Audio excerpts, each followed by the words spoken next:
Muy buenos días a todos y todas los participantes. Estamos muy contentas de haber alcanzado este último webinar del ciclo de capacitaciones de soluciones circulares para los residuos orgánicos agroindustriales. Estamos muy contentos de poder haber generado las capacidades en todo lo que tenía que ver con los residuos orgánicos y su valorización, sobre todo para el sector porcino, frigorífico, vacuno, pero también estuvimos viendo algunos matices. Así que les agradecemos haber llegado a esta etapa final. En el día de la fecha vamos a trabajar los modelos de negocios, pero también dentro de los modelos de negocios vamos a generar un matiz que es sobre los mercados de carbono. Así que a continuación les voy a pasar a presentar la agenda. Vamos a tener una pequeña bienvenida y una introducción sobre un recurso que les queremos presentar. Luego vamos a tener la participación de Gustavo Seisdedos, que él es consultor externo de SICAP y que también lo escucharon como experto en biodigestión. Y va a trabajar sobre la temática de modelos de negocios a nivel de concepto y a nivel de oportunidad, tanto para el sector porcino como para el frigorífico vacuno. La segunda intervención va a tener que ver con los mercados de carbono, un poco conocer las diferentes metodologías existentes y también dar un marco teórico para poder colaborar y conocer qué tipo de proyectos podríamos presentar para poder generar estos créditos de carbono y así venderlos en el mercado voluntario. Nos acompañará para esa presentación Adriana Gutiérrez, que es consultora de mercados de carbono del Ministerio de Ambiente de Colombia y es consultora externa de SICAP. Finalmente tendremos unas palabras de cierre, de agradecimiento y también comentaremos los próximos pasos sobre la plataforma, el certificado, las grabaciones, los materiales y todo lo que necesiten conocer. Por supuesto, vamos a tener un espacio de preguntas y respuestas para que podamos abordar. Así que le doy el pase a Luz para que les presente el recurso. Hola, buenos días a todos. Qué alegría estar en este último día de capacitación del ciclo de soluciones circulares para los residuos agroindustriales, orgánicos agroindustriales. Hago un mini paréntesis y les quiero contar, sobre todo, me parece que va a ser de interés para, para personas que están en el ámbito de la toma de decisión en cuanto a los residuos orgánicos. Ayer lanzamos una guía de mitigación de metano en el sector residuos, que es una guía muy práctica, porque todos más o menos sabemos qué tenemos que hacer. Lo que a veces cuesta un poco encaminar es el cómo. Entonces, esta guía ayuda a los cómo, y hay un montón de capítulos, hay como capítulos muy pertinentes para abarcar de manera holística y encarar una gestión de residuos orgánicos en una región, en un municipio, en una ciudad, en un país, porque tiene un conjunto de guías para lo que es todo lo que es política pública, ¿no? Entonces ahí hay desde, bueno, cómo velar por toda la parte financiera y económica, cuáles son las regulaciones que suelen darse en el sector de los residuos, los mandatos, las estrategias, la utilidad de hojas de ruta, toda la parte educativa, la parte de la generación de comunidades de práctica. Esto que apunta al intercambio de experiencias, y después hay todo un capítulo grande bastante interesante y bastante completo para ayudarlos a desarrollar planes de inversión. A ver, esto no son fórmulas, obviamente no son fórmulas mágicas para nada, pero sí unas guías muy prácticas y muy concretas para que los ayuden en el día a día. Ahí tienen el código QR por si se los quieren descargar. Y también contarles que armamos un curso online que es autogestionado. Todavía no está disponible, va a estar disponible dentro de unos días en la página del e-learning de UNEP, del Programa de Naciones Unidas para el Medio Ambiente. Ahí tienen el link. Y tiene estos tres módulos que ven en la pantalla, y va a estar disponible en 3 idiomas, que son los 3 idiomas que más se hablan en Latinoamérica y Caribe, que es español, inglés y portugués. Así que, bueno, muchísimas gracias por el espacio para poder presentarles esta guía, de la cual estamos muy contentos porque consolida trabajo en varios países de la región de muchos años. Y acá está nuevamente el código QR, los motivamos a que se la descarguen. Gracias.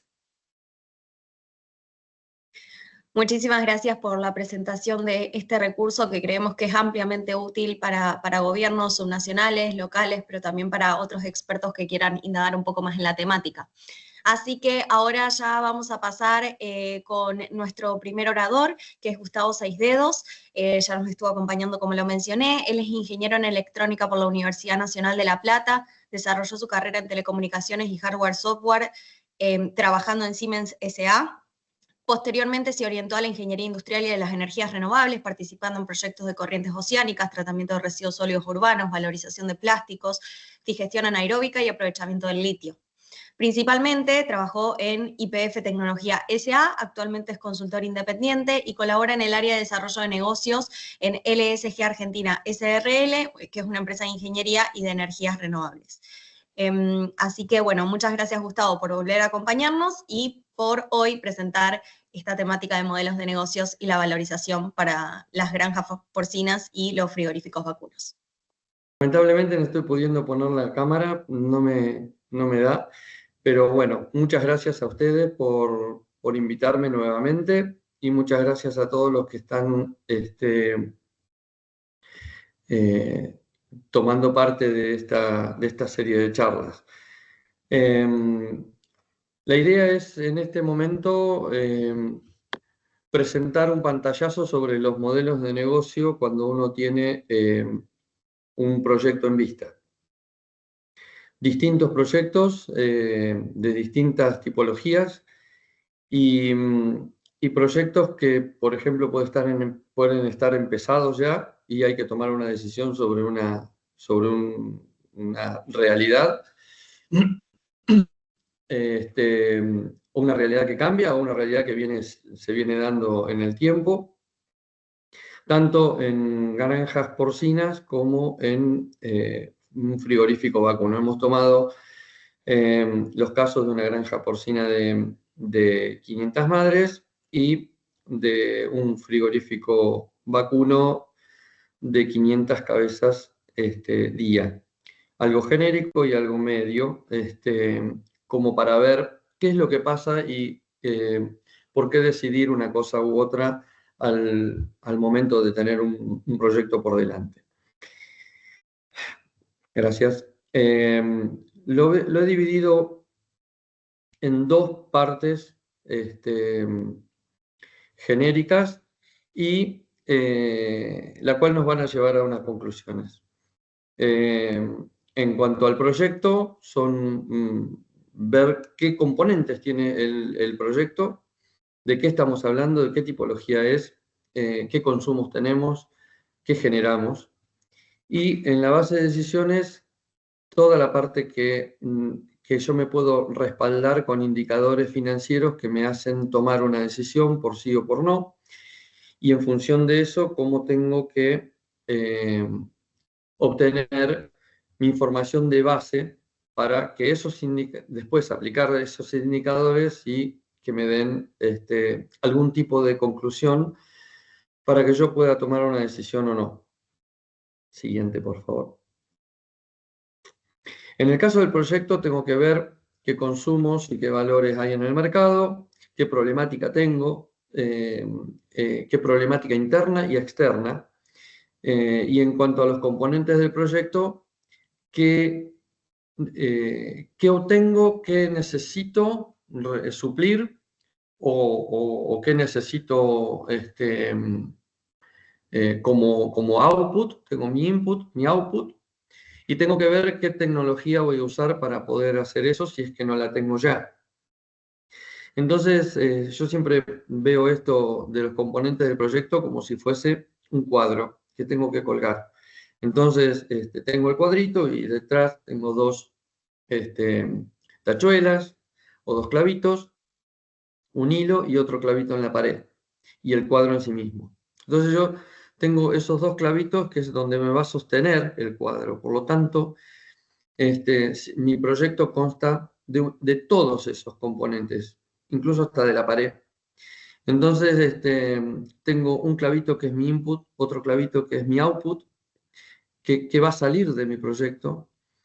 El cuadro, que es lo que va a representar lo que yo veo del proyecto. el motor de ese proyecto, y el clavo en la pared y el hilo vienen a significar todo lo que yo tengo que prever en lo externo para que ese cuadro no se caiga. Que viene a ser la institucionalidad, lo legal, lo normativo, los recursos humanos, el país en donde estoy, la geopolítica, un montón de cosas. El input viene a significar con qué yo voy a hacer mi proyecto, cuál va a ser el alimento de mi proyecto. El output va a ser mi salida, es decir, qué voy a suplir, cuáles son los requerimientos que yo tengo que suplir. Y el cuadro vendría a ser con qué lo voy a hacer, qué tecnología voy a utilizar. Siguiente, por favor. Los consumos en una granja porcina están dados básicamente en un proceso de cría de lechones de 500 madres. Cada madre tiene 2 pariciones anuales que tienen que estar separadas por 6 meses, una parición de otra. En la parición, cada madre porcina tiene 10 lechones en promedio, y esos lechones tienen una ventana de tiempo que se llama el destete, que es de 25 días, entre 25 y 30 días, en donde solamente están alimentados por lactancia, y el volumen de purines, por más que sean muchos, digamos, de 500 madres van a ser 2 tandas de 5.000, pero no es significativo frente al volumen de purín de la madre con su alimentación. Por lo tanto, tenemos que tener en cuenta el alimento para las madres, el alimento para los lechones no, excepto que esos lechones después del destete queden en una granja de la misma propiedad del criador. En general se llevan a granjas de engorde después de los 25 días, se los separa de la madre, se llevan a granjas de engorde, que como digo pueden ser propiedad del criador o no, o hacer una hotelería en otra granja, y ahí, bueno, tendrán sus costos en donde incluirán el alimento y después la disposición de los purines, si es que el criador lo necesita. Y después todo lo que es la bebida y el agua de lavado, iluminación, bombeo y consumo de energía para todo eso. Siguiente, por favor. En el caso de los frigoríficos vacunos, el establecimiento de 500 cabezas prácticamente tiene los consumos de gas natural para calderas o GLP, dependiendo de dónde esté. Por eso los proyectos son muy puntuales y hay que verlo uno a uno. Se puede utilizar un ejemplo, pero eso no quiere decir que el proyecto de ejemplo sea el único que se pueda, o la única manera que se pueda resolver.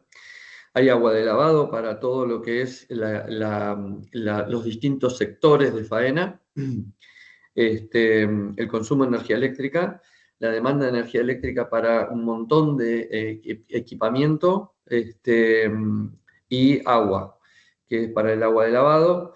GLP puede haber en algunos lugares en donde los establecimientos están en una zona donde no hay tendido de red de gas.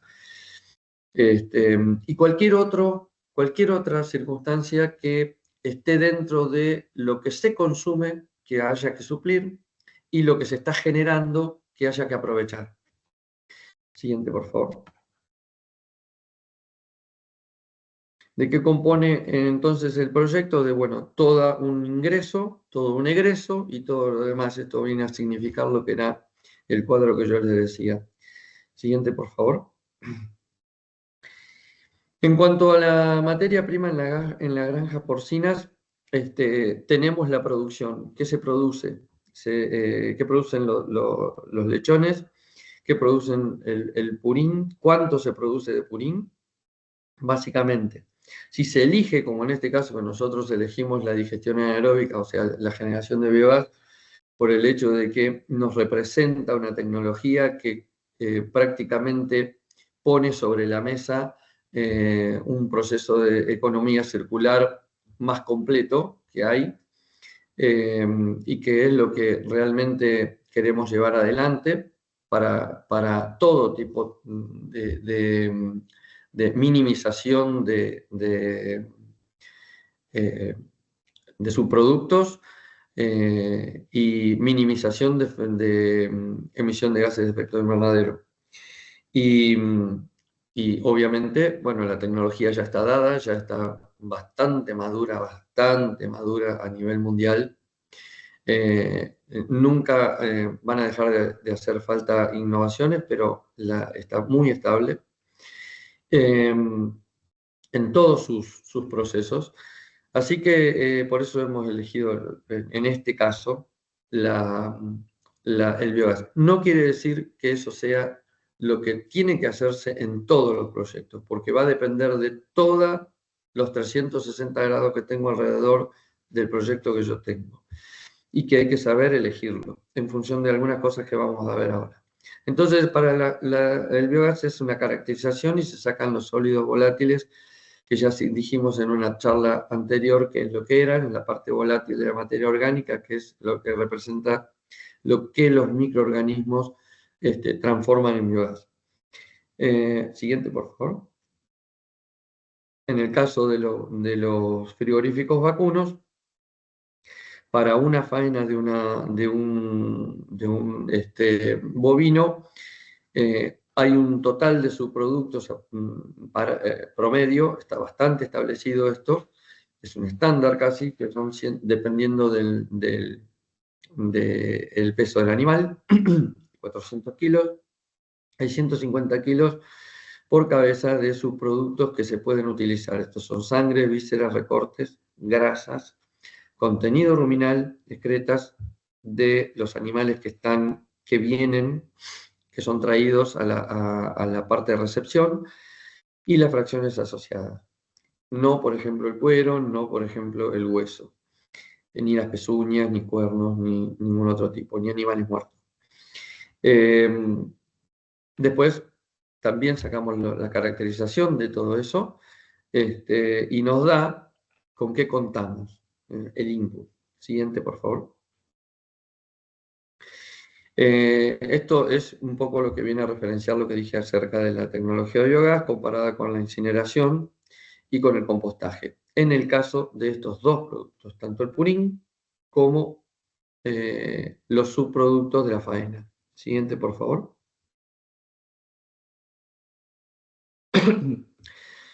En el caso de la digestión anaeróbica, nos enfrentamos ante una situación de que esa materia orgánica tiene bajo contenido de sólidos volátiles, que quiere decir que va a tener una baja producción de biogás en el metabolismo de la comunidad microbiológica que la ataque dentro del digestor, y también va a tener una relación de carbono-nitrógeno baja. ¿Eso qué quiere decir? Que el nitrógeno frente al carbono tiene más preponderancia. ¿Eso qué quiere decir? Que dentro del reactor puede haber una inhibición por amoníaco, en donde la comunidad bacteriana quede totalmente inhibida de generar un proceso de aprovechamiento nutricional de esa materia orgánica. ¿Eso por qué? Bueno, porque el carbono y el nitrógeno vienen a significar los dos pilares dentro de la nutrición de la comunidad bacteriana. ¿Por qué? Porque el carbono es su alimento y el nitrógeno es la base para su reproducción celular.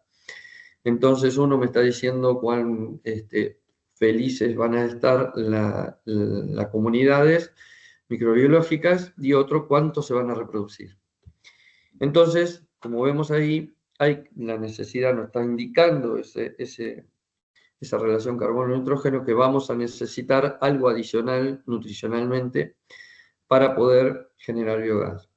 Eso es un cosustrato, y en general en la zona núcleo se busca el silaje de maíz porque es más masivo y porque tiene un alto contenido nutricional.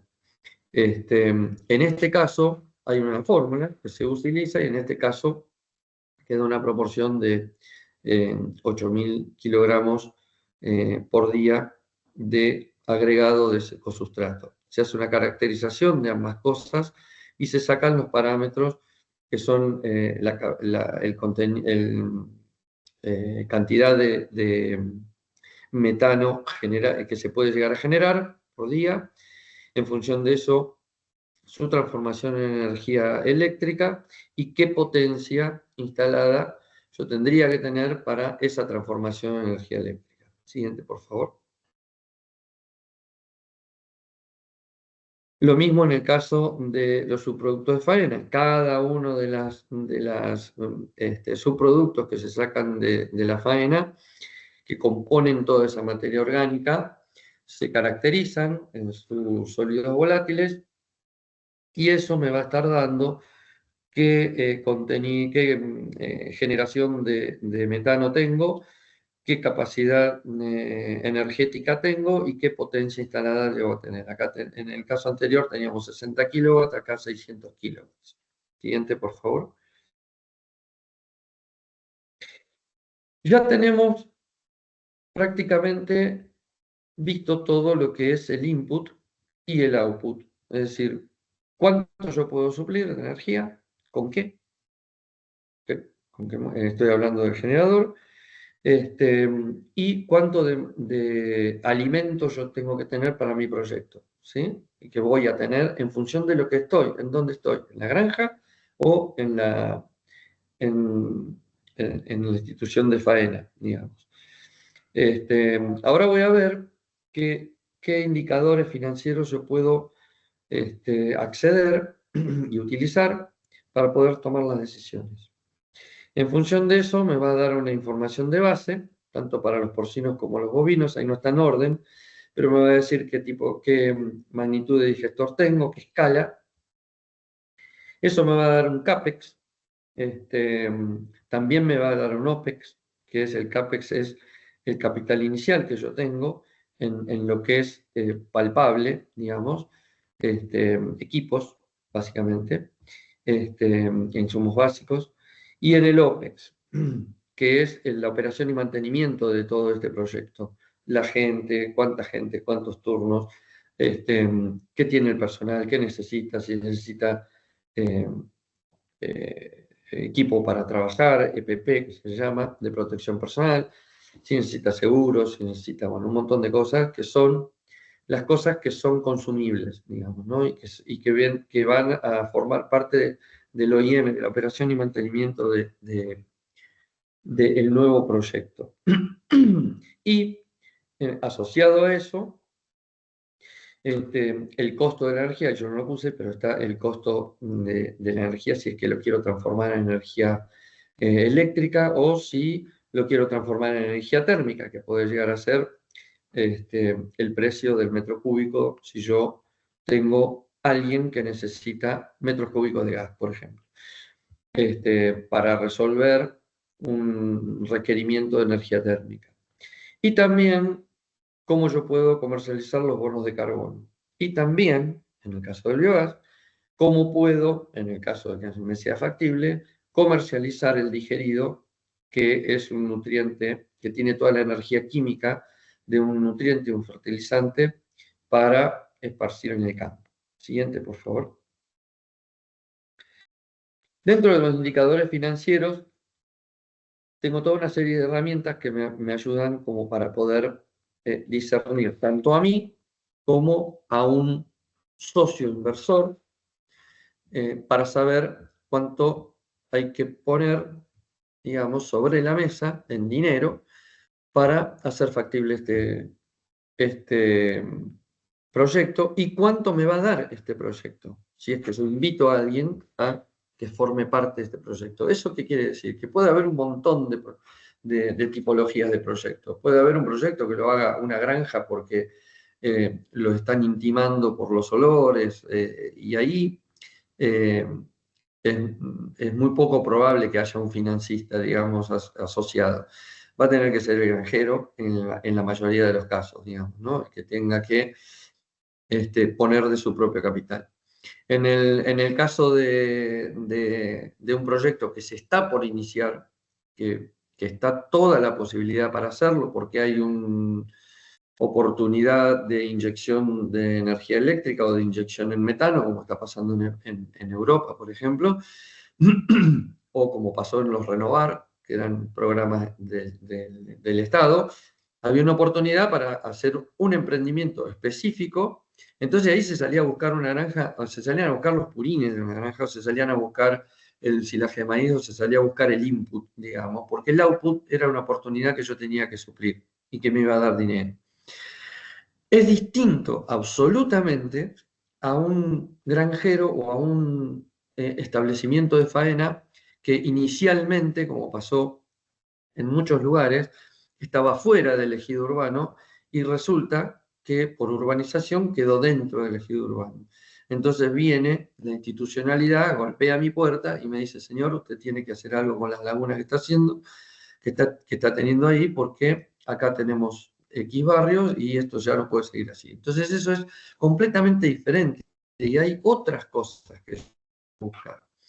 Pero en el que sea alguien que yo financista, el financista va a ver su costo de oportunidad. Es decir, ¿qué oportunidad tengo yo? ¿Cuánto me cuesta a mí la oportunidad de poner el dinero en Gustavo, se cortó un poquito, tu te quedaste, se cortó un proyecto? poquito. Hola, hola, hola, hola. Hola, sí, te quedaste ¿Me en cuánto me escuchan? cuesta a mí, y ahí se cortó. Ahora sí. Bueno, es decir, si a mí me invitan, y yo soy una persona adinerada, que no lo soy, pero bueno, si lo fuese, me invitarían y yo tendría que ver si poner el dinero en otro proyecto, o comprar Bitcoin, o no sé, algo, me es mejor para este dinero que hoy está disponible para un proyecto y para generar más dinero, si ponerlo allá o ponerlo en este proyecto que me están invitando. Ese es el costo de la oportunidad. Y así, ¿cuánto me cuesta a mí poner acá dinero hoy? Tasa de descuento mínima es lo que yo como financista le voy a decir al del proyecto, sí, está bien, yo te presto esto, pero a un tanto por ciento de interés. Pero es básicamente eso. Siguiente, por favor. Si esa tasa de interés a mí me la aceptan, entonces está todo bien. Yo con esa tasa pongo el dinero. En función de eso hay dos indicadores que son un poco como el semáforo rojo, digamos, ¿no? Que son el BAN y el TIR. El BAN es básicamente es hacer un cálculo bastante complejo de todo el dinero en función del tiempo, pero traído al valor de hoy, porque el dinero en el futuro no va a valer como vale hoy, ¿no? Hay una inflación en todos lados, chica o grande, pero hay una inflación, el costo del dinero, el dinero tiene un costo y ese costo está reflejado en que su valor disminuye. A mí me va a costar más, visto desde ahora, no es lo mismo $1000 ahora que $1000 en el año 5 del proyecto. Entonces yo quiero traer al día de hoy todo ese dinero que se pone y que se despliega y que se gana o que se percibe en el proyecto a lo largo del tiempo al valor de hoy. Y verlo hoy, si realmente a mí me dan, me dan las cuentas como para tomar una decisión y decir, bueno, está bien, este parámetro lo cumple el proyecto. Eso está hecho de tal manera de que si este valor actual neto es mayor que cero, el proyecto es rentable, y si no, no es rentable, ¿no? Eso tiene una fórmula bastante compleja. Siguiente, por favor. También está la tasa interna de retorno, que básicamente es qué rentabilidad promedio anual va a tener mi proyecto. Y eso se compara con la tasa que yo como financista le dije al dueño del proyecto: che, yo te presto dinero siempre y cuando me lo devuelvas con esta tasa de interés, ¿no? Yo tenga esta tasa de interés para entonces yo calculo el TIR, la tasa interna de retorno, el dueño del proyecto calcula la tasa interna de retorno y me lo informa. Si la tasa interna de retorno es mayor que la tasa que yo puse, entonces está bien. ¿Cómo se calcula esa tasa interna de retorno? Con todo lo que se emite y se percibe de dinero a lo largo del tiempo en el proyecto, ya sea por el equity, por la deuda, por lo que sea. Pero es cómo es el flujo de dinero de ese proyecto. Entonces, si esa tasa que se calcula con todo ese movimiento de dinero a lo largo de la vida del proyecto es superior a la tasa que yo puse para prestar, que yo exigí para prestar el dinero, entonces a mí me conviene, es rentable. Si no, bueno, tendré que ver otra oportunidad para poner mi dinero. Eso puede llegar a traer algún problemita porque, como dice ahí, yo sé lo que se puede ganar, pero no lo que se puede perder. ¿Por qué? Porque todo proyecto tiene riesgo, entonces la tengo que asociar al riesgo del proyecto. Y el riesgo del proyecto es 360 grados, como dije antes, ¿no?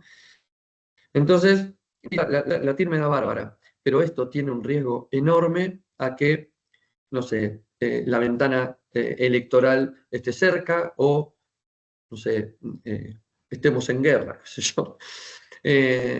Mil factores que no están dados en las ecuaciones estas que estamos poniendo acá y que sí los tengo que tomar en cuenta, ¿sí? O que, por ejemplo, la urbanización a lo largo de 5 años me genera unas restricciones muy fuertes en mi proyecto que hoy no están y mañana van a generar un costo y una erogación de dinero que hoy yo no la tengo pensada, porque todavía no se dio esa normativa. Entonces, eso es muy complejo. Siguiente, por favor. El costo de capital es lo que vale el dinero y el riesgo específico es lo que estoy diciendo. Es decir, ¿qué riesgos hay para poner este proyecto? Si en el horizonte yo no veo un riesgo mayor y consulto a popes o gurús de lo que son el despliegue de los proyectos a lo largo del tiempo, hoy acá en estas coordenadas y en esta situación sociopolítica. Entonces, si eso está bien, vamos para adelante. Si no, hay una luz amarilla en el camino que voy a tener que ver yo qué es lo que quiero hacer. Eso en el caso del financista. En el caso del otro que le decía, bueno, va a tener otro tipo de riesgo. Es decir, bueno, toda esta erogación que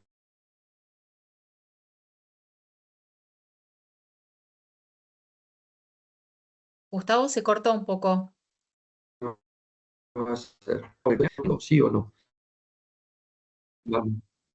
Gustavo se cortó. Hola, hola. ¿Sí? Ahora. ¿Sí? ¿Ahora sí me escucha? Sí.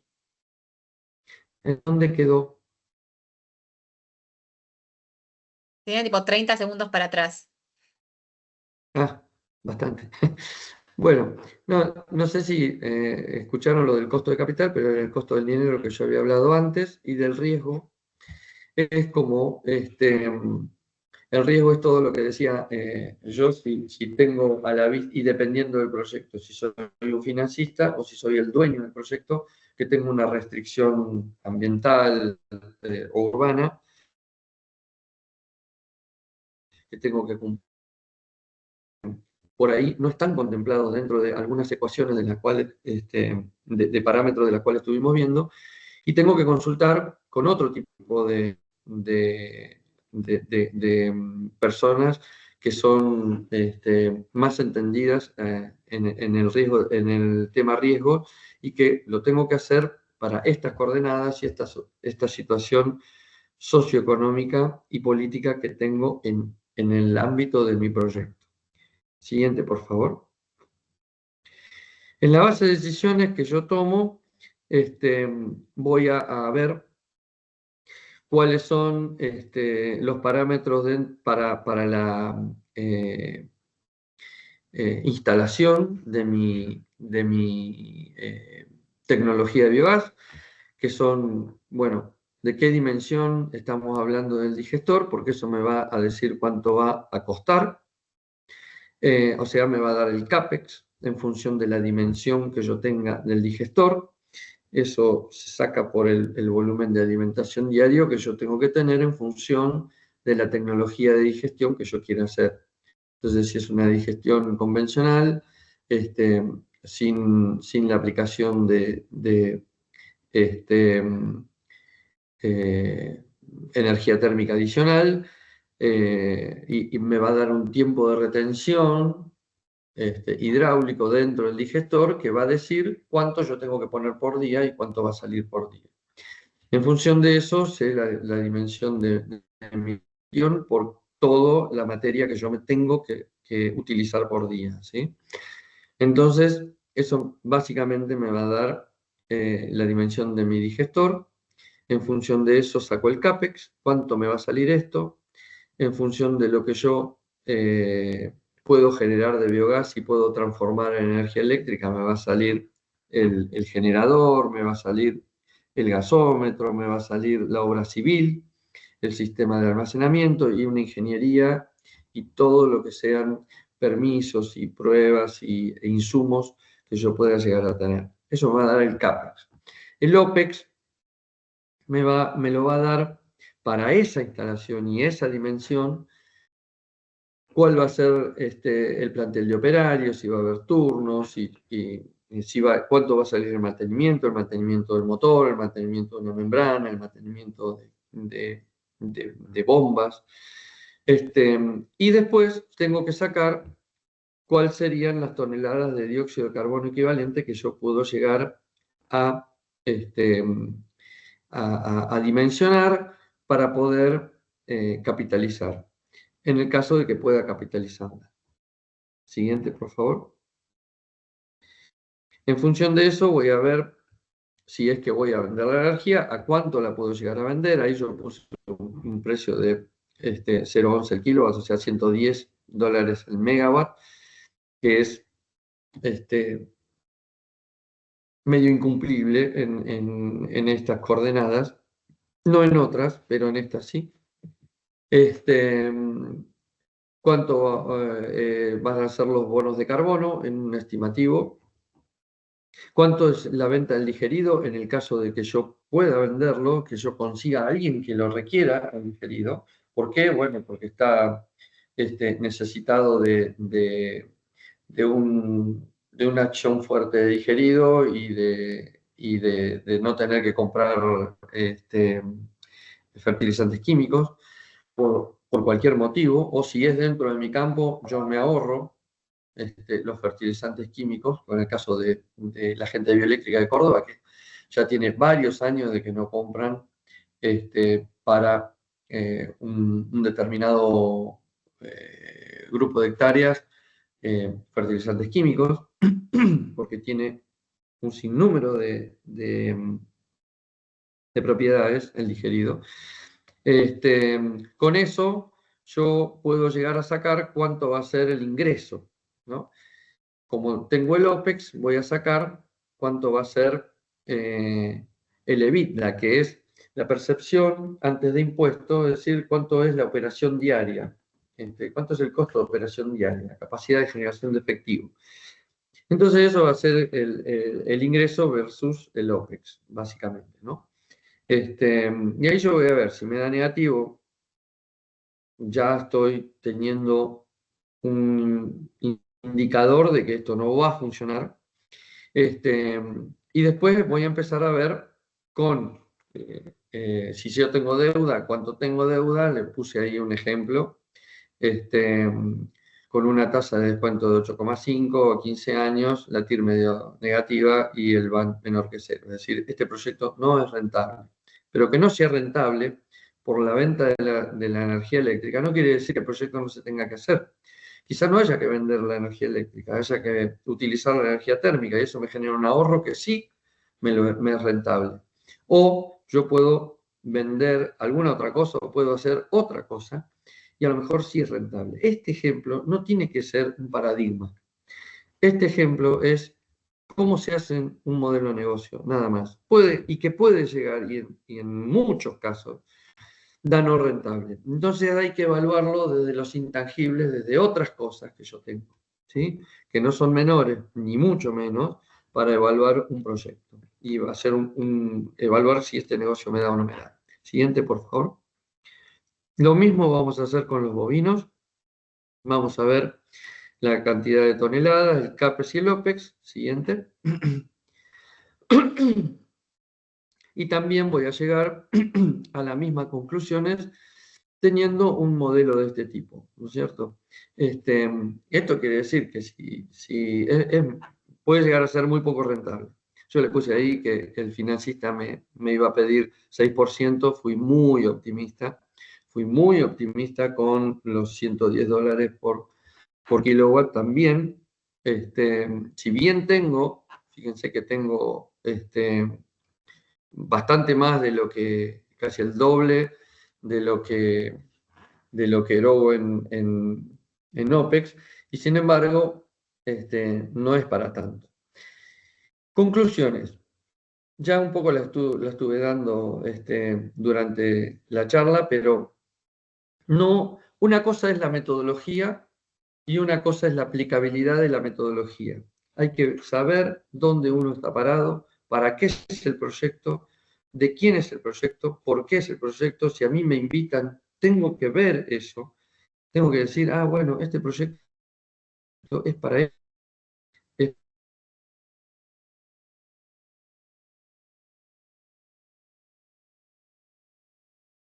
Gustavo se cortó tengo que ver. Novedad. Gustavo, ¿sabes que se cortó así 10 segundos atrás? Tengo que ver qué proyecto. Ahí, esa parte. Ah, bueno, gracias, Luz. Tengo que ver de qué se trata el proyecto. Bien, de qué se trata este proyecto, dónde está, cuál es el eje de este proyecto, cuáles son los 360 grados alrededor de este proyecto. Y también consultar a los gurúes y a los popes de los riesgos que en estas coordenadas y en esta situación sociopolítica, económica, que me digan realmente si este proyecto vale la pena. Y si no, si yo soy el propietario y tengo, por ejemplo, como les dije al principio, una intimación, porque, bueno, caí dentro del ejido urbano o alguna otra cosa, porque se sabe que estoy contaminando porque no hice bien la laguna o porque esto, porque el otro, o porque hay mucho olor. Entonces, o incumplo cosas ambientales, si yo lo tengo que hacer, si es una restricción, bueno, hay que ver todas esas situaciones. Esas son las cosas que hay que evaluar. No siempre son los números los que mandan. Los números son un indicador de qué es lo que va a pasar si yo hago este proyecto. Es cierto que son luces amarillas muy potentes, es cierto, y eso es innegable porque a lo largo del tiempo se usaron estos mecanismos, se generaron estos mecanismos y se usaron estos mecanismos. Y se van a seguir usando. Pero no siempre son la ley marcial para que yo haga o deje de hacer un proyecto.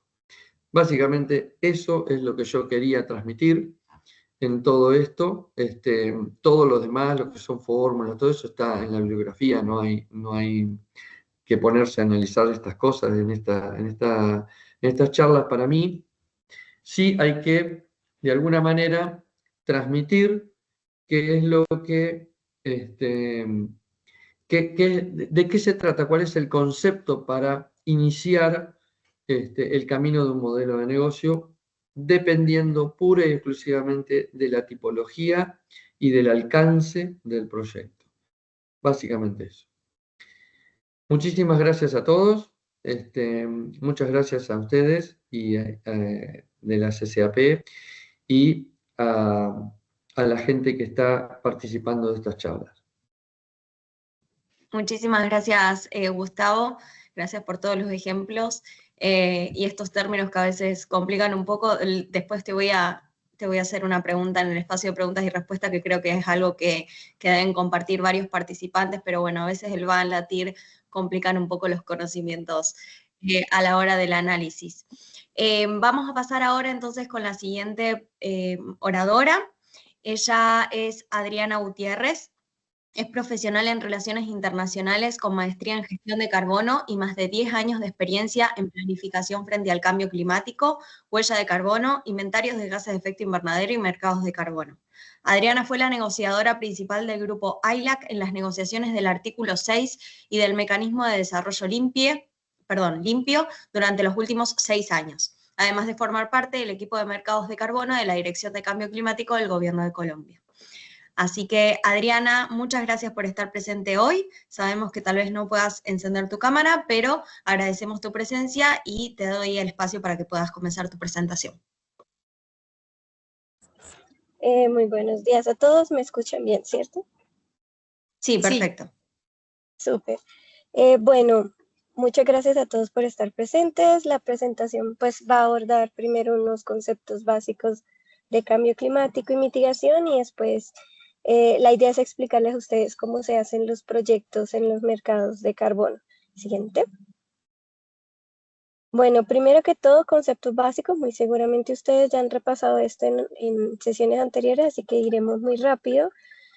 Como ustedes saben, el cambio climático es causado por el efecto invernadero, que es causado por la acumulación de los gases de efecto invernadero, que son los que ven a mano derecha, que se pueden producir de forma natural, pero también de forma antropogénica, es decir, por actividades humanas.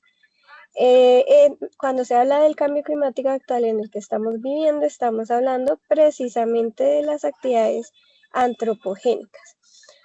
Ahora ustedes se preguntarán, bueno, ¿dónde entran los mercados aquí? Entonces, siguiente.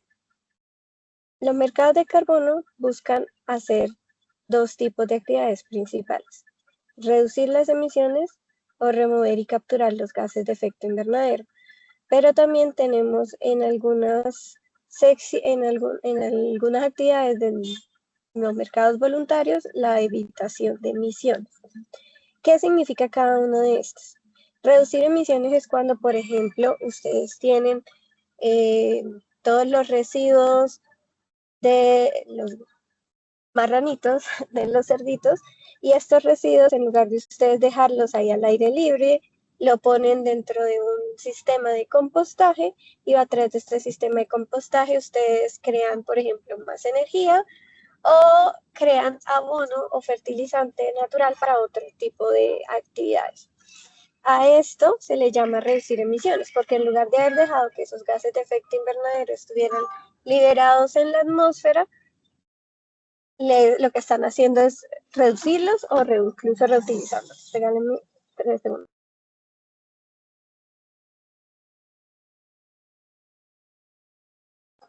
Ya, perdón. Ahora, ¿qué es remover y capturar? Remover y capturar se refiere a cuando tienes, por ejemplo, un gas que está en la atmósfera y tú lo coges y lo guardas, ¿sí? Eso es lo que significa remover en términos muy sencillos. ¿Qué es lo que hace remover? Usualmente lo que hace remover es, por ejemplo, la siembra de los árboles. Porque ¿qué hace el árbol? Dentro de su ciclo natural, que muy seguramente ustedes recuerdan de sus clases de biología, tenemos que el árbol absorbe el dióxido de carbono y expide oxígeno, ¿cierto? Ese es el ciclo natural de carbono del árbol, pero si ustedes ven en ese proceso capturó dióxido de carbono. A eso es lo que precisamente se le llama remover o capturar, pero además la acción de mantener ese CO2 dentro del árbol, dentro de su madera, se le llama capturar. Ahora, evitación. Evitación es, por ejemplo, cuando tú tienes una actividad, pero esa actividad tú simplemente la dejas de hacer y no la reemplazas por nada. Es decir, no hay ningún tipo de cambio. ¿Disculpas? Perdón Sí. que te interrumpa, pero estamos escuchando como demasiado ruido de fondo y tu voz como demasiado fuerte. Ya, espera un segundo. ¿Ahora? Sí, podemos volver a intentar. Ya, ¿ahora? ¿Hay menos ruido de fondo?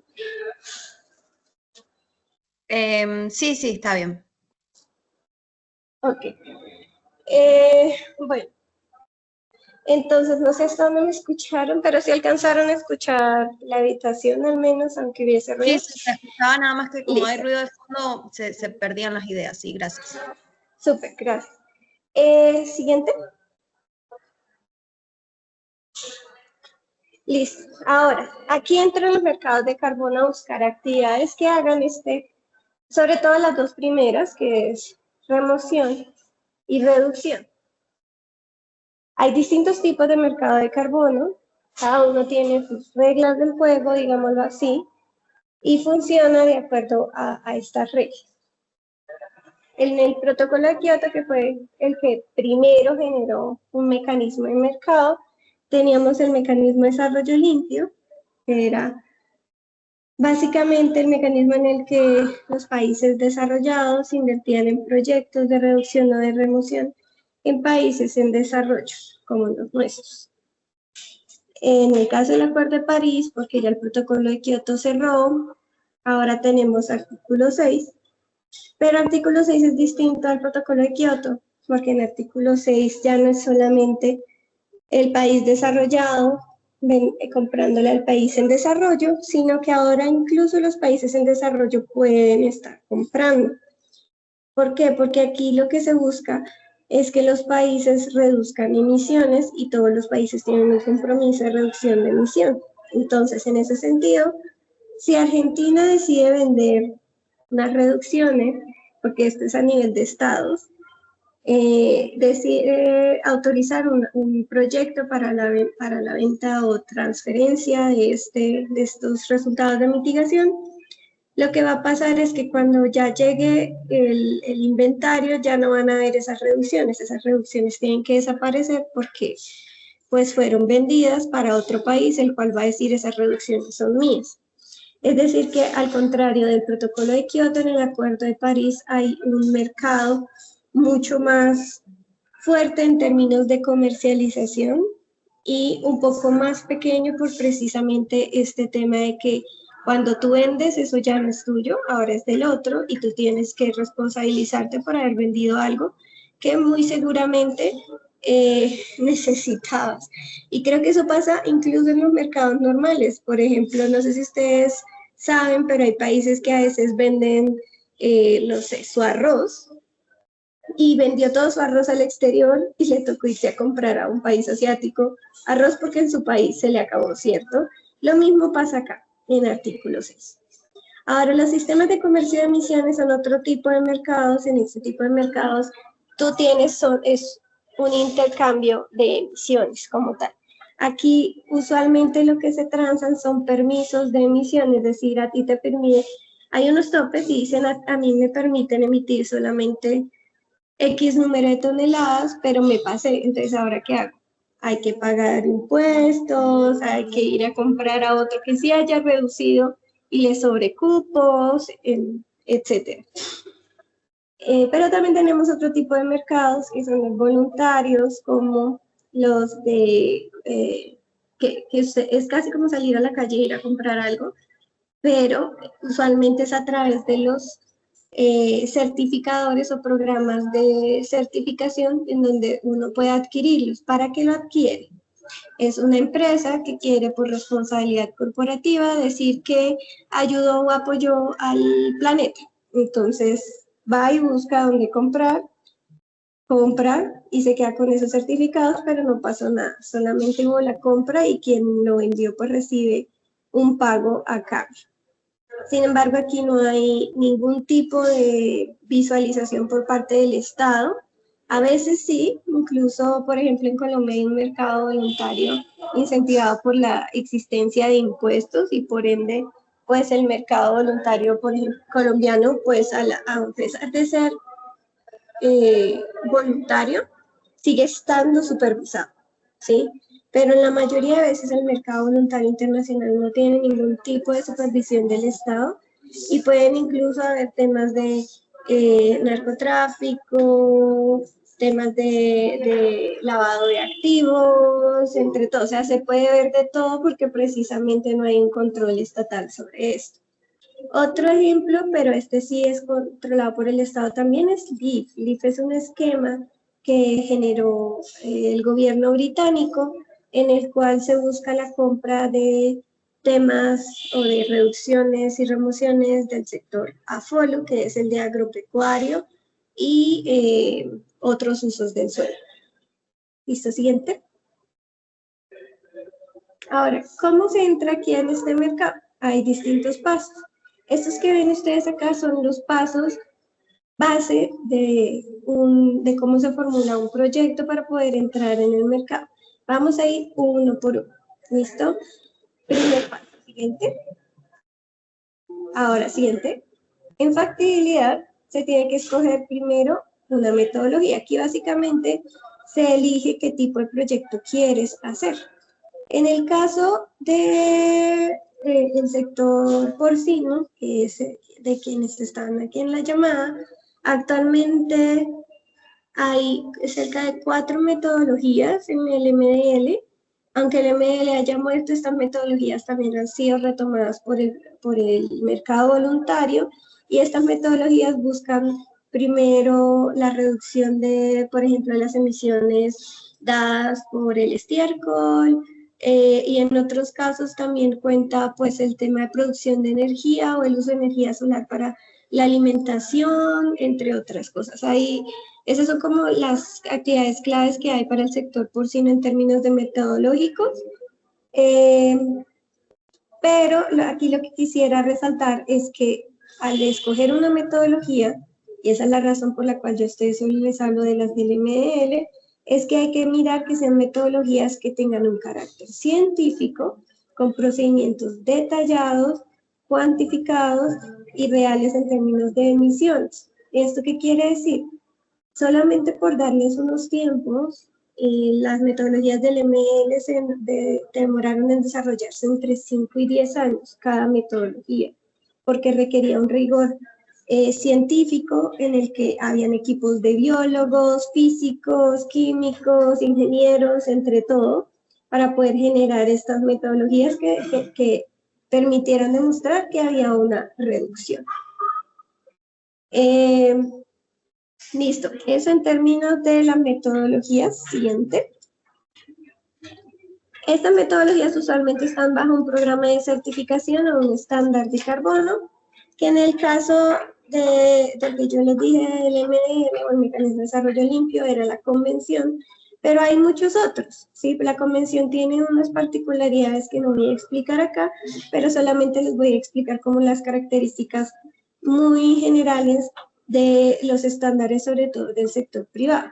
Primero, pues, como les ya dije, son de origen privado, tienen un conjunto de reglas y procedimientos para el desarrollo de los proyectos, cuentan con un registro público, porque si no es público, pues se bajan los niveles de transparencia, pero asimismo tienen dentro de su sistema una forma de generar o asignar numerales o seriales únicos, así como, por ejemplo, cuando ustedes ven los billetes, ven que tienen una numeración en alguna esquina, lo mismo pasa aquí.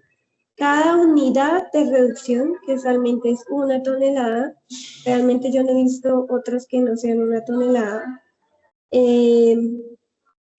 cada tonelada tiene un número y va serializándose de acuerdo a unas guías específicas de estandarización para esta serialización. Y usualmente ustedes pueden ver que cada mercado tiene una serialización diferente. Entonces, por ejemplo, en el caso del mecanismo de desarrollo limpio se llamaban CERS, pero en el caso, por ejemplo, del estándar BERRA se llama BES. Y así sucesivamente.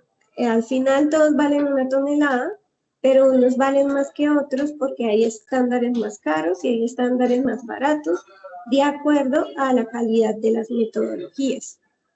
¿Listo? Siguiente.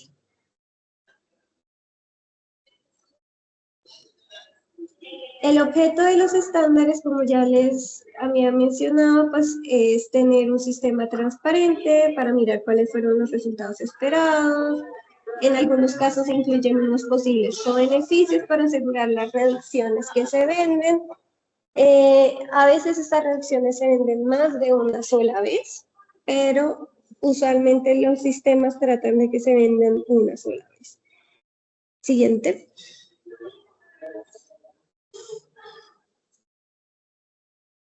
Listo, ahora vamos al segundo paso. En el segundo paso es cuando tú ya formulas el proyecto, es decir, lo pones en un papel, ¿sí? Este papel usualmente se llama el documento de diseño del proyecto o PDD. En este documento puede ser de entre 30 a 500 páginas, porque depende de qué tan exhaustiva sea la metodología y el número de anexos que tenga la metodología. Y no les digo el número de páginas para ajustarlo, sino para que tengan en cuenta que cada metodología tiene un nivel de rigurosidad y también para que vean por qué es tan diferente a, por ejemplo, cuando se formula un proyecto y se manda al GCF, que es el Fondo del Clima, o a otro tipo de fondos, o incluso fondos o fuentes nacionales, que suelen ser un poco, que no son laxas, pero en términos documentales y de preparación científico-técnica, es mucho menos rigurosa que lo que se le pide en los mercados de carbono. Hay dos cosas específicas que son únicas del mercado de carbono y que se están incluso ahora empezando a copiar en otro tipo de esquemas que no son de mercados, que es los esquemas de salvaguardas y de adicionalidad. Salvaguardas puede ser entendida de distintas formas y depende mucho del país, pero la primera forma es la forma de las salvaguardas de Cancún, que son las que se crearon para el mecanismo RED, más de Naciones Unidas, pero el otro es las herramientas de desarrollo sostenibles que utilizan los distintos estándares o programas de certificación que ya les había mencionado para poder evaluar los posibles impactos socioambientales que tienen los proyectos. Si ustedes me preguntan a mí cuál es el mejor que hay, es el que acaba de sacar artículo 6 desde el cuerpo de supervisores, el más extenso en términos de explicaciones de cómo se debe mostrar el proyecto, porque muchas veces, por ejemplo, hay algunos esquemas que te dicen una pregunta cerrada, como ¿protegiste los derechos de la comunidad campesina, sí o no? Y tú dices sí, y listo, ya pasó. Pero en el caso, por ejemplo, de artículo 6, te dicen, sí, bueno, ¿cómo lo hiciste? ¿Bajo qué método lo hiciste? ¿Quiénes estuvieron? ¿Hubo algún tipo de personal específico asistente, etcétera? ¿Sí? Yo les estoy dando solo un ejemplo, ¿sí? Porque depende mucho del país en el cual se implemente. Y aquí también hay un paso adicional, que es el paso, siguiente. Creo que estaba hablando fuera de las diapositivas. Este ya lo hablé, siguiente. No, devuélvete, perdóname. Entonces voy a terminar aquí una cosa que se me ha olvidado del diseño de proyecto y es la adicionalidad. No la adicionalidad, el plan de monitoreo y verificación. El plan de monitoreo y verificación es básicamente cómo se le va a hacer seguimiento a cada uno de los indicadores que tiene el proyecto. Es decir, no es como decir simplemente estos son mis indicadores de evaluación y yo al final le digo cómo me fue, sino que hay que decir cómo lo vas a medir, en qué tiempo lo vas a medir, cuál va a ser la escala de medición, etcétera. ¿Listo? Y esto es súper importante porque este plan de monitoreo se va a evaluar posteriormente cuando se empiece a implementar. ¿Listo? Ahora sí, adicionalidad, que es la siguiente diapositiva, perdóname. Listo, adicionalidad, ¿qué significa? Adicionalidad tiene distintas énfasis, digámoslo así. El primer énfasis es el beneficio neto a la atmósfera, que es la reducción o la remoción o la absorción que da el proyecto. ¿Listo? ¿Eso qué quiere decir? Que si tú haces el proyecto y para hacer el proyecto, por ejemplo, un ejemplo es una hidroeléctrica, creo que este es un ejemplo sencillo. Si tú pones una hidroeléctrica, ¿qué pasa? Sí, te va a generar energía renovable, pero tienes que poner la hidroeléctrica en un lugar donde hay un río y en un lugar donde habían árboles, entonces te toca talar. Entonces, además de reducciones, van a haber emisiones, ¿cierto? Y ahí tiene que hacer un balance neto de cuántas emisiones se generó por implementar el proyecto versus lo que generan en reducciones de la implementación del proyecto. Si te generan más emisiones de lo que te generan reducciones, ese proyecto no es para mercados de carbono. Pero si al contrario te genera más reducciones, sí podría, porque obviamente hay otros temas que hay que tener en cuenta, podría entrar en mercados de carbono. Otros temas, otra faceta que tiene la adicionalidad es que los resultados no hubiesen sucedido sin que existiera esa mitigación o que existiera el mecanismo de mercado. Les doy un ejemplo, en el caso de Colombia, antes en temas de transporte público no existía el Transmilenio, que creo que este sistema de transporte masivo ya está supremamente copiado en muchos países y muchos lo conocen, pero en el caso colombiano no existía y era casi imposible traerlo a Colombia. Y el MDL lo trajo a Colombia y pagó su primer periodo de monitoreo, que ya hablamos de qué es eso, a través del MDL, porque solamente en el primer periodo monitoreo 1 se fue considerado adicional por esto, de que ya no pudiera ser financiados porque ya era financiable solo, ya se financiaba solo, y 2, también ya no estaba generando las suficientes reducciones para recibir un pago. Hay otro que es que las actividades no pueden ser obligatorias. ¿Esto qué quiere decir? Que si legalmente dice que se tiene que hacer, por ejemplo, perdón pensar en un ejemplo, pero tecnológicamente a veces los países tienen unos límites. Hablemos de Europa. Europa dice, de ahora en adelante los carros tienen que ser Euro 5.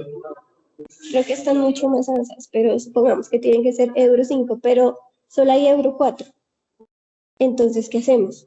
Pues los Euro 4 no pueden entrar en un proyecto, solamente podría entrar el Euro 6, no ni siquiera es el Euro 5, porque el Euro 5 está dentro de su estándar de obligatoriedad. Y así hay muchas otras, porque hay temas tecnológicos, hay temas también legales adicionales que habría que revisar, pero depende mucho del mecanismo de mercado en el que se esté participando. Siguiente. Ahora, después de eso, ahora sí sigue la validación. Pues cuando tú tienes el documento con todas estas características, hay un proceso que se llama la validación, que es un proceso que genera un actor independiente, y este actor independiente debe asegurarse que los criterios de elegibilidad se están cumpliendo. ¿Esto qué quiere decir? Eso quiere decir que al final, quien revisa que todo lo que tú escribiste en el proyecto es este ente, el validador. Ahora, ¿quién es el validador? ¿Sí? Siguiente. El validador es un tercero, perdón, devuélvete. El validador es un tercero e independiente, está en el cuadro de abajo, perdonen, que busca evaluar todo esto objetivamente, pero tiene que cumplir con unas características que más adelante se las voy a explicar. Ahora sí, siguiente. En este informe de validación, el OEB, como ya les había dicho, hace una revisión exhaustiva y tienen que dar un visto bueno y básicamente ellos emiten un documento en el que comprueban esto precisamente. Entonces, este documento es el que se le entrega al programa de certificación, que es el que va a recibir esto y va a decir, listo, ok. Y ya vendría el siguiente paso, que es el registro. Siguiente. Ahora sí, ¿quiénes son los validadores y los verificadores? Aquí solamente hemos hablado de la validación, pero más adelante una verificación. Los validadores son usualmente unos entes terceros, como ya les había dicho, que tienen que cumplir con una serie de requisitos y que son acreditados por unos órganos nacionales de acreditación, en el caso de los países, o en el caso de la convención, la Junta Ejecutiva o el Cuerpo Supervisor del 6.4, que cada uno tiene sus propios procedimientos, pero tienen puntos en común, sobre todo cuando se habla de las ISO, que muy seguramente ustedes manejan este tema de las ISOs muy bien, porque el sector agropecuario también tiene bastantes criterios ISOs para, sobre todo, temas de salubridad y de seguimiento de la actividad de producción. Siguiente. Listo. Ya como les dije, está el registro en la plataforma, entonces lo que hace Siguiente, el estándar es recibir esta validación y aprobar el registro. Siguiente diapositiva. Este registro debe ser una plataforma que sea confiable, que gestione las cuentas, que presente los proyectos y mantenga la información y que sea transparente en el tema de su facturación de tarifas. Hasta aquí no habíamos hablado de este tema de tarifas, pero todo este proceso hasta acá tiene unos costos. Desde el momento en el que formulas el proyecto, porque si tú no sabes formular, muy seguramente tienes que contratar a alguien para que lo haga. Y también el sistema de registro tiene un costo, ¿listo? No les puedo dar costos acá porque eso depende mucho del mercado en el que se esté actuando, pero en su mayoría se cobra por la cantidad de reducciones que pueda estar emitiendo el proyecto o lo grande que sea el proyecto. Siguiente. Listo, el siguiente paso es la implementación. En la implementación siguiente, esta es básicamente la etapa en la que el proyecto realmente sale del papel y empieza a hacer. ¿Listo? Las iniciativas tienen un periodo crediticio y un periodo de monitoreo. ¿Cuál es la diferencia? El periodo de acreditación o el periodo crediticio es básicamente el periodo de caducidad. Si ustedes ven, por ejemplo, y solo para darles un ejemplo que puedan entender fácilmente, porque yo sé que este concepto no es tan fácil de entender. Por ejemplo, la leche. Ustedes ven a la leche y la leche dice, la leche se me vence en 2 semanas, ¿cierto? Eso se le llama un periodo de caducidad. En este caso se llama el periodo de acreditación, que es el que ustedes ven aquí abajo, que en este ejemplo pues son 7 años, ¿listo? Dentro de este periodo de 7 años hay unos periodos de monitoreo. Usualmente el monitoreo se hace anualmente, pero hay un máximo permitido porque a veces sale más barato pagar la verificación por periodos de monitoreo más largos. Y aquí en este ejemplo, por ejemplo, hay 2 periodos de monitoreo en un periodo de acreditación de 7 años. ¿Listo? Es importante que esto lo tengan en mente porque esto obviamente va a afectar los costos de participación en los mercados. ¿Listo? Siguiente. Adriana, ¿sabes que se escucha con bastante ruido de fondo? ¿Podrás ir a algún lugar donde no haya tanto barullo, por favor? No, me va a quedar un poquito difícil porque preciso estoy en un lugar en donde hay menos ruido en este instante. Gracias. Sí, no, perdón a todos, pero preciso se me cruzó con algo que me programaron a última hora. Bueno, ahora los periodos de acreditación varían de acuerdo al esquema de acreditación o al programa de certificación exactamente. En el caso del BCS, que es el ejemplo que les estoy mostrando, hay proyectos que incluso tienen hasta 100 años y que son sobre todo los proyectos del sector forestal. Sin embargo, pues estos proyectos, al menos en esquemas de acreditación como el MDL, su máximo tiempo era de 65 años, pero su periodo de monitoreo incluso iba post periodo crediticio para asegurar la permanencia de los proyectos, que ese es otro tema que no les voy a hablar aquí, pero la palabra de permanencia es una palabra supremamente clave en los proyectos de los mercados de carbón. Siguiente.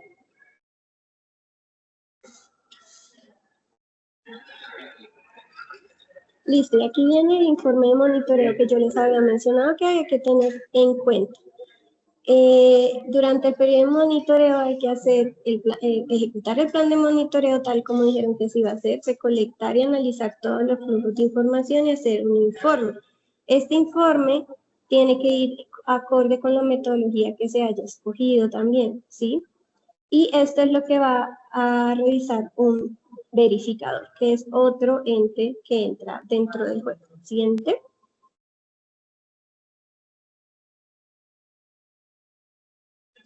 Listo. Ahora viene la verificación y la certificación. En el tema de la verificación y la certificación tenemos al tercero tal como ocurre en el verificador y este verificador va a tener que dar una conclusión frente a cuánto se redujo y cuánto no se redujo. Usualmente cuando se genera la verificación se ve que se redujo mucho menos de lo que estaba en el papel, porque siempre cuando uno ejecuta proyectos pueden suceder cosas como que se me incendió el bosque, no por temas de el suelo no era como lo esperaba, yo lo había estudiado, pero realmente lo que traje no me sirvió, entonces el suelo no me absorbió.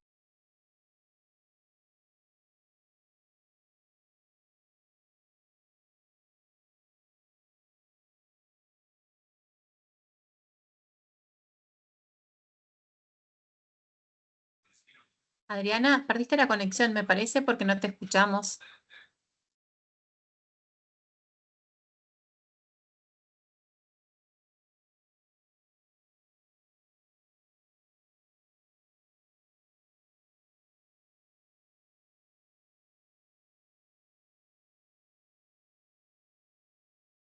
Ahí le estoy, a ver, ahí se muteó.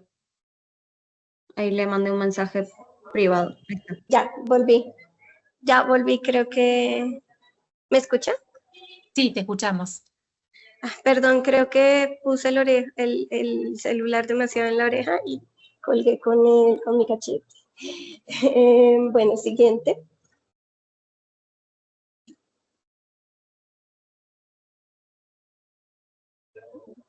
Bueno, en términos de la certificación, esta certificación solo se da si has cumplido con la verificación. ¿Listo?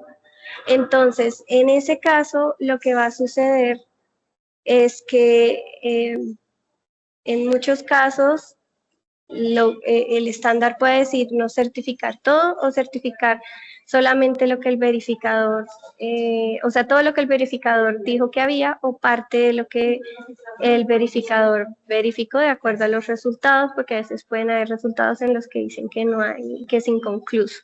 Pero bueno, ya cuando tienes el certificado tienes unos numerales y esos numerales son los que tú utilizas para vender. El programa de certificación no te hace la venta, la tienes que hacer usualmente tú mismo como dueño o titular del proyecto. Siguiente. Y con esto pues damos un resumen a la cantidad de etapas que hay. Entonces, como ustedes vieron, pasamos desde la formulación y la factibilidad del proyecto hasta la certificación, que como ustedes vieron son pasos bastante largos que implican un gran trabajo y costos asociados, a lo cual se tiene que tomar una decisión si sí o no se quisiera participar en el mismo. Hay programas voluntarios, como ya les había dicho, hay mecanismos de mercado obligatorios, entre otros, pero finalmente lo que se tiene que tomar una decisión es desde un principio haciendo un análisis financiero de si realmente los mercados es el lugar donde se puede estar participando de acuerdo a la metodología que se escoja de la actividad que se esté haciendo. A veces sale más caro participar en el mercado de carbono que no usar el mercado de carbono, por ejemplo. Y esos son temas que hay que tener en cuenta para tomar decisiones al respecto. Y ya, con eso yo doy cierre a mi presentación. Muchísimas gracias, Adriana. Las y los invitamos a que puedan dejar sus preguntas. En el espacio de arriba tienen una P y una R. Si acceden a esa P y esa R, pueden ir dejando sus comentarios. Esta presentación fue súper enriquecedora para poder entender mejor las potenciales oportunidades que tenemos para generar proyectos y que esos proyectos nos reduzcan emisiones y que esas emisiones las podamos vender dentro del mercado voluntario de carbonos. Así que muchas gracias. Voy en la siguiente slide, por favor. Tenemos el espacio de preguntas y respuestas. Así que, bueno, volvemos con Adriana y con Gustavo ahora en el espacio para poder hacer algunas preguntas. sobre todo, Gustavo, alguna de las primeras preguntas era una de Matías Wengue, que nos dice si existen aplicaciones para que personas sin conocimiento de contaduría o en temas de evaluación económica de proyectos puedan evaluar de manera sencilla la viabilidad de los proyectos. Sí, ¿se escucha ahí? Sí, perfecto.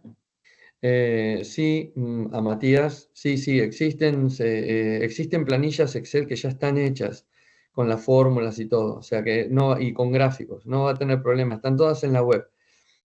Que la busque como templates de Excel para modelos de negocios y ahí va a obtener un montón de esas planillas que van a estar algunas más completas que otras. Hay gratuitas, hay pagas, hay de todo. Realmente está todo en la web.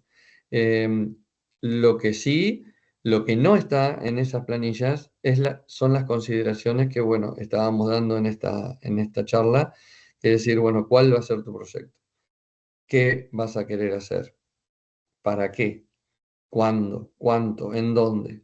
Todas esas cosas son evaluaciones intangibles que no pasan a veces por la parte numerológica, pero toda la parte numerológica está ahí. Bien, gracias Gustavo. Entonces sí, habrá que buscar directamente y sí, pero sí tengo conocimiento que existen algunas y ya hay Excel armados, así que eso está muy bueno. Lo que variará siempre es como la tasa.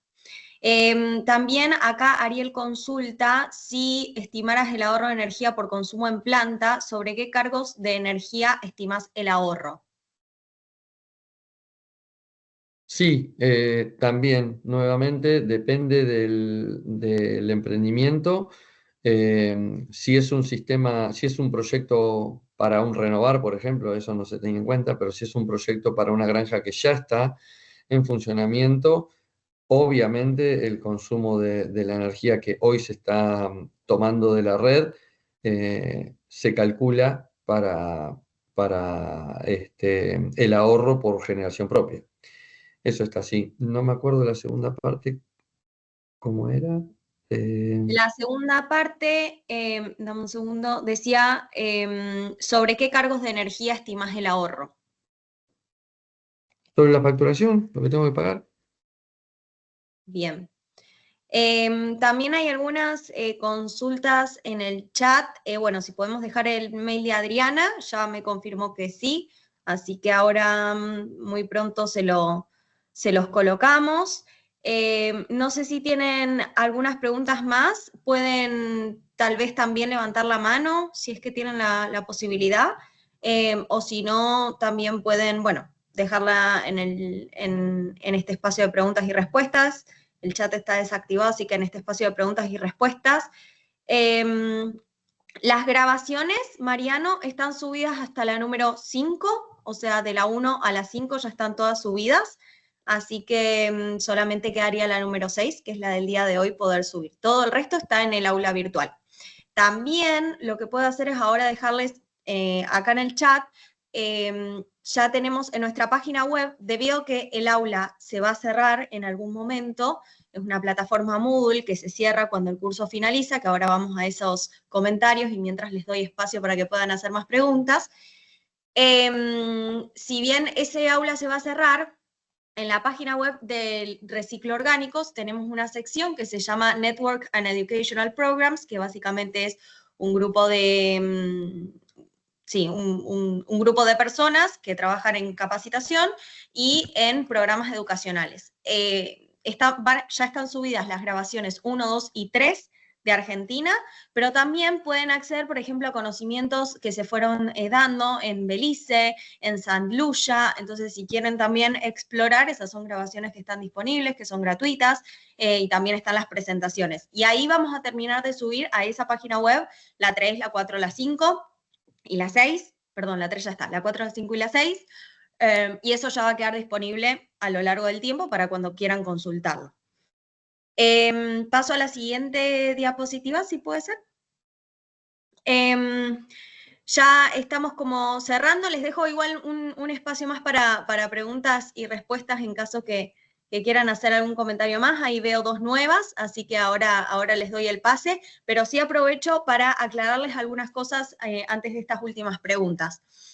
En primer lugar, contarles que desde SENASA nos enviaron un comunicado que los dejamos subidos a la plataforma virtual en el aula número 4, o sea, en la sesión número 4 está el comunicado de SENASA con una explicación, porque, vengo a hacer la aclaración, en la sala de compostaje tuvimos la presentación de la normativa, la resolución número 1, el decreto 101 y la resolución 214 del año 2025. Esas fueron presentaciones de normativa sin ningún tipo de interpretación. Luego Andrea Pais, del Gobierno de la Ciudad Autónoma de Buenos Aires, presentó el caso de certificación de compostaje. Todos aquellos participantes que estuvieron en la sala de compostaje han podido evidenciar que eso era un caso práctico, inclusive la planta de compostaje comienza a ser operativa en el año 2015, 4 años previos de la primera resolución, año 2019. ¿Qué significa esto? Que obviamente el proceso para ellos de certificación de compost les llevó tal vez más tiempo, significó otros procesos, que hoy en día con la nueva normativa, con la 214, eso queda salvado. Por tanto, lo que quiere SENASA es como comparar que, bueno, ese fue el caso de la Ciudad Autónoma de Buenos Aires, pero que ahora hay otras facilidades a la hora de certificar compost. Así que cumplo con comentarles que está ese comunicado disponible de SENASA para que puedan leerlo, está súper bueno y también aclara un poco más. Segunda aclaración, el campus va a quedar abierto hasta fines de diciembre. ¿Por qué? Porque todavía nos falta subir la capacitación, bueno, la grabación del día de hoy, y se va a emitir un certificado. Les pedimos, por favor, que en caso de que ustedes hayan completado todas las evaluaciones sumativas, que hayan cumplido con el porcentaje mínimo, que nos esperen algunos días para la emisión del certificado. Todos van a recibir el certificado quienes hayan cumplido con las condiciones mínimas. ¿Sí? Hola. A ver, ahí está. Con las condiciones mínimas, todos van a recibir el certificado, pero por favor les pedimos cierta paciencia y les vamos a mandar un mail cuando ya esté disponible para el acceso. Así que bueno, les dije que el campus va a quedar abierto unos días más para que justamente puedan terminar de ver las grabaciones y todo. No va a seguir por siempre. Las grabaciones sí quedan disponibles en la web que les pasamos, pero no va a seguir por siempre abierto para que uno en el año 2027 pueda obtener el certificado de hoy. Eso queríamos aclarar. Así que ahora sí, voy a pasar con las últimas 2 preguntas del chat. La primera es para Adriana. Adriana, ¿cuál es tu expectativa de evolución de precios en el mercado voluntario de créditos de carbono? Buena pregunta.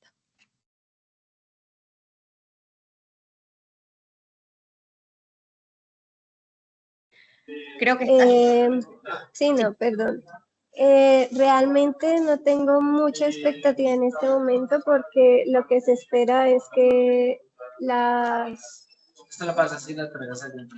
lo que sucede es que se espera que artículo 6 pues tenga los mayores precios. En el mercado voluntario, si el mercado voluntario se convierte en el artículo 6, los precios subirían, pero si siguen lo mismo, de pronto bajarían. Esa sería mi respuesta. Bueno, muchas gracias. Y acá hay otra pregunta de Leticia sobre los modelos de negocios. Consultan, Gustavo, si hay casos de evaluación de modelos de negocios para producción de compost a partir de FORSU de alguna comuna. Interesante la pregunta también. Sí, muy interesante. Yo no conozco ese caso, no he tomado contacto con un caso así de ejemplo de eso, pero yo supongo que sí, que debe haber el uso del FORSU para compost, está en muchos lugares ya implementado. También el FORSU se utiliza, se aprovecha de otra manera, incluso para biogás en varios lugares. Acá en Argentina no lo he visto aplicado con mucha efectividad porque la tecnología acá para homogeneizar el compost no está, hay que hacerla. Y y es más compleja. Es bastante compleja porque la altísima variabilidad del compost, del FORSU, por la altísima variabilidad del FORSU.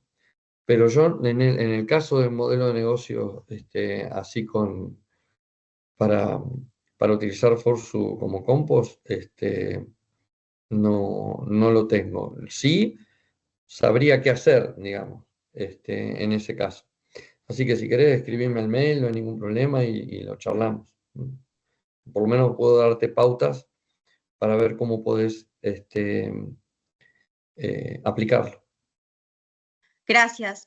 Sí, tal vez contarles, y para sumar un poco a la respuesta de Gustavo, que ahora les puedo dejar también el mail de Gustavo, dentro de Reciclo Orgánicos tenemos varios estudios de modelo de negocios para compostaje, entonces te dice más o menos cuánto varía, obviamente, según el país, pero bueno, cuánto uno lo podría vender.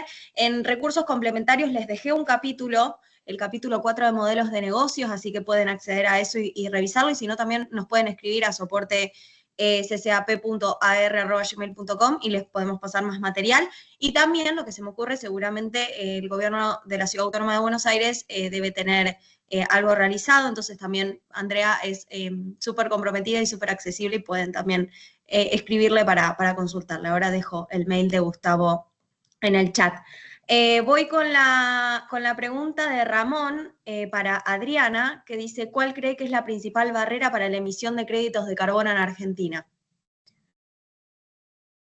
Y también si podemos comentar de la normativa general de Argentina, como lo que tenemos y lo que no. Sí, pues de manera general, pues realmente yo les diría que pues en Argentina no existe un mercado como tal, no hay un mecanismo de mercado que permita que haya un mercado interno. Por otro lado, también habría que tener en cuenta que al menos en términos de artículo 6, la reglamentación también faltaría, por lo cual hasta que Argentina no haga la publicación de esa reglamentación va a ser muy difícil que empiece a implementarse artículo 6. Y con respecto al mercado voluntario, pues casi todos los países o todos los privados de países usan el mercado voluntario internacional para hacer sus ventas, en el cual no hay ningún tipo de restricción. Entonces, si me preguntan qué restricción tienen ustedes para participar en el mercado voluntario, yo les diría ninguna. Tienen vía libre siempre y cuando pues sigan todas las reglas del estándar bajo el cual vayan a estar participando. Y esa sería mi respuesta corta a la pregunta. Sí, muchas gracias. Por ahora, como país, Argentina no podemos, si bien el gobierno nacional lo está intentando analizar, sí no se pueden hacer estos intercambios entre países por esta falta de normativa. Bueno, ahora sí, entonces, agarrando esta última diapositiva que dice: agradecer es aprender, transformar es avanzar. ¿Por qué decidimos usar estas frases? Porque lo que vimos a lo largo de todo este curso es sobre la valorización y la transformación del residuo, y no ver el residuo como tal. Les queremos agradecer enormemente por haber sido parte de este ciclo de capacitaciones. Queremos expresar nuestro más profundo agradecimiento a todas y todos los participantes que hicieron posible este ciclo de capacitaciones. Durante estas 6 sesiones contamos con más de 20 especialistas y docentes provenientes de instituciones clave del país como SENASA, INTA, gobiernos provinciales, Ciclus, Bioeléctrica, la Cámara de Subproductos Ganaderos, la Subsecretaría de Ambiente de Nación, y queremos agradecer a quienes aportaron con generosidad sobre su conocimiento técnico, sobre sus experiencias y sobre su visión estratégica en la temática. A lo largo de cada encuentro nos acompañaron participantes de toda Argentina, no solamente de Argentina, sino también de otros países, pero tuvimos participantes del sector público, del sector productivo. En promedio, tuvimos más o menos 100 participantes en vivo, pero tuvimos algunos picos como de 142, lo cual estamos súper orgullosos en una de las sesiones, y esto demuestra el interés, la necesidad, el compromiso que existe para poder avanzar hacia modelos de gestión de residuos orgánicos que sean más sostenibles, y también hacia la valorización de estos residuos agroindustriales. De todos los inscriptos que tuvimos, un 25% provenía de las instituciones nacionales y del gobierno local, un 11% de la academia, de gobiernos subnacionales, hablo subnacionales como gobiernos locales y provinciales, un 18%, sector privado un 23%, consultores independientes un 21% y organizaciones internacionales u ONGs un 2%. Y este ciclo nos permitió explorar, junto a todos ustedes, una amplia diversidad de soluciones, como el compostaje, la biodigestión, el biochar, los marcos normativos, las certificaciones, el uso de sus productos y también la sesión del día de hoy, los modelos de negocios que hacen viable esta transición hacia prácticas que son más circulares. Cada intercambio, cada consulta y cada reflexión enriqueció a este proceso colectivo de aprendizaje que buscamos impulsar desde el programa Reciclo Orgánicos, o Recycle Organics en inglés, y desde CCAP, el Center for Cleaner Policy e Implementa Sur, queremos agradecerles enormemente también a nuestro donante, la CCAC, y a la Secretaría de Turismo, Ambiente y Deportes por liderar la iniciativa, sobre todo el programa PROBO de la Dirección de Residuos Nacional, que está a cargo de Marcela Zamorano, y que forma parte de la Dirección Nacional de Evaluación y Control Ambiental de la Subsecretaría de Ambiente, bajo el liderazgo de María Candela Nasi. Así que, bueno, le queremos agradecer esta construcción conjunta en este espacio técnico donde se combinó la colaboración y el propósito común. Y quiero cerrar, tal vez, además de agradecer a todos los docentes y al equipo organizador, con una de las frases que me gustó mucho de nuestra experta, de una de las expertas que participó, Natalia Basso, que ella nos recordó que siempre la circularidad comienza con una decisión, y esa decisión es: antes de convertir algo en un residuo, pensemos si puede convertirse en un recurso. Así que con esto cerramos, les agradecemos ampliamente por haber participado, les dejamos el mail nuevamente, soportescap.ar@gmail.com. Así que, bueno, nada, quedamos en contacto, están, bueno, nuestros mails personales, es un compromiso que tenemos con el ambiente, así que no desaparecemos. Y bueno, y nos encantó conocer a todos, a todas y tener ese contacto más directo vía mail. Gracias por estar presentes y les mandamos un gran saludo. Gracias a ustedes. Muchas gracias por la oportunidad. Gracias, Gustavo.